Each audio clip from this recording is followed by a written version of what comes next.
इथे फक्त दागिने नाही तर पिढ्यानपिढ्यांचा विश्वास मिळतो. परंपरेची झळाळी आणि विश्वासाची खात्री. कैलास अडगावकर ज्वेलर्स, दत्त मंदिर bus stop, Nashik road.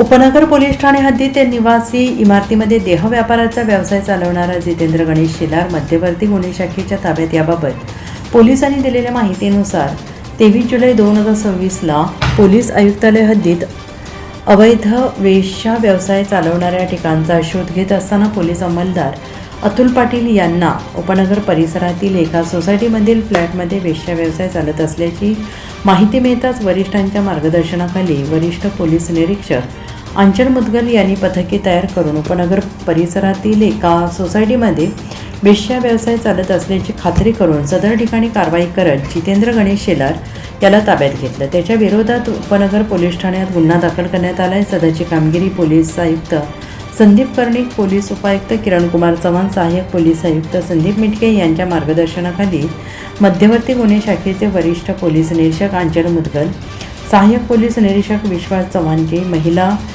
Police उपनिरीक्षक सुवर्णा महाजन, सहाय्यक पोलीस उपनिरीक्षक शेरखान पठाण, किशोर देसले, पोलीस हवालदार गणेश वाघ, सुनील चंद्र मोरे, महिला पोलीस हवालदार लीला सुट्टे, युवराज कानमहाले, पोलीस अंमलदार अतुल पाटील, महिला पोलीस अंमलदार वैशाली घरटे, सामाजिक संस्था विप्पला फाउंडेशनचे कर्मचारी यांनी संयुक्तरित्या पार पाडले आहे.